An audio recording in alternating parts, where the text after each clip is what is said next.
Hey there, it's Pastor Jennifer. Thanks for checking out this practice video for our triads. Before I dive into the practice that I want to lead you through today, I want to encourage you as you watch these videos, if you have someone in your circle of friends, not necessarily your triad, but just someone in your life, an extended family member, a friend who you think would enjoy the practices that we're talking about in these videos, please feel free to share the link with them. It might spur them on to form a triad of their own or to deepen their faith in some way. And so those links are open to all, easy to share, and want to invite you to be a part of helping this movement expand and grow. So Pastor Colin and I continue in our prayers for you. Hope that this triad experiment is going well and is something that you'll continue to be a part of your faith for a long time. If you need any help or want some more guidance with your triad, just reach out to us. We're here for you. So the practice for today. In the 9th chapter of the book of Acts, there's a particular group of men and women that are mentioned. And it's the apostle, it's Saul before he becomes an apostle.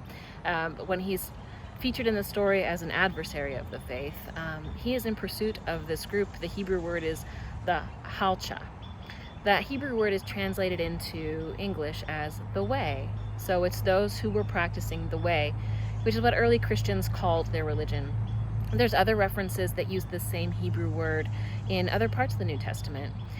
You might be most familiar with the mention in the Gospel of John in the 14th chapter when Jesus says, "I am the way, the truth, and the life." Our faith is one of movement, of journey, of transformation. It's dynamic. And the practice that I want to share with you today literally embodies that truth. Today I want to talk with you about prayer walks. There's a couple of different forms of this practice. I'm going to talk about 2 of them in 2 different videos. The one that I want to lead you through today is walking meditation, which honors the notion that on the path, whatever path we trod, you will meet God. This prayer walk is the least structured of this practice. I'll tell you about another one in a different video. It's not formally structured, but there are some pointers that I want to share with you as you begin this practice. First, decide where and when you want to walk. This doesn't have to be anywhere idyllic. It doesn't need to be out in nature. Although if you're near the church at all, that bird sanctuary that's just off of the west parking lot is a great place to walk. That's where I am right now. It could be around the block. It could be in a city setting. It could be even indoors if that's where you're limited to right now. It could be in your own backyard if you're still staying at home and staying close to home. Where you walk is not really as important as your attitude and your posture while walking, what you hope to accomplish and what your intentions are that you set at the beginning. Also make a decision about when you want to walk. Of course, I'm recording this in Houston, Texas in June, and so keep a mind to safety, hydration, and as you begin this practice, put this in your calendar, put it on your daily agenda, schedule it so that it's not something that you just plan to try out sometime during the week, but it actually has a little bit more intention behind it.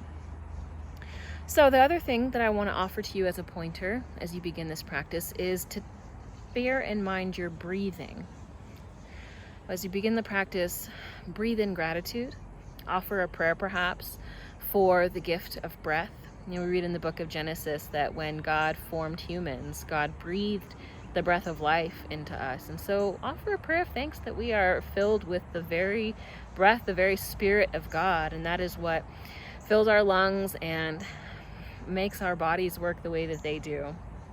As you begin to walk, again, continue to pay attention to your breath and your breathing. Breathe deeply.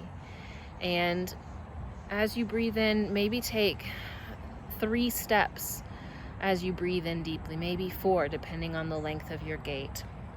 And eventually you'll settle into a rhythm. They might hold that breath for just a couple of steps before you exhale. And what I find works for me is to breathe in the same number of steps as I breathe out. That helps me to settle into a rhythm and to be mindful of my breath. Another pointer, take notice of the beauty, the wonder that's around you. Again, no matter where you choose to walk, See and take note of what is flourishing. Where is God striking you with wonder and awe in creation? And even where do you see death and decay around you? And how might God be at work in bringing new life to that death and decay?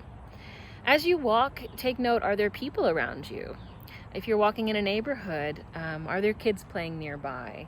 Are there dogs barking? Be mindful of your environment and your setting. And don't view anything as a distraction. Just a moment ago, I'm in this beautiful natural setting, this bird sanctuary, but it's awfully close to Memorial and a police siren went by. Don't view things like that as a distraction, because remember, all is of God, and we might encounter God in all of the things that transpire on our walk. Those things that you might view as a distraction, try to change your mind to wonder, what is God calling to your attention in that moment? Continue your walk. It doesn't need to be long. It doesn't need to be a huge endeavor. But again, set your intention as one of connecting with God. Don't walk quickly. This is not a fitness endeavor. And again, bring that mindfulness to it so that when you finish this practice, you can sit with a few questions. And maybe these questions will help you guide your conversation with your triad later. How was your breathing? What rhythm of breathing did you settle into to help you find that quiet center within you? Where did you decide to walk and why? And how did that go? And if you became distracted during your walk, how did you incorporate that into your practice of prayer? I hope that this practice helps to deepen your faith and bring you a sense of closeness to Christ. And I hope that all is well with your triads and with your people. Blessings to y'all, friends.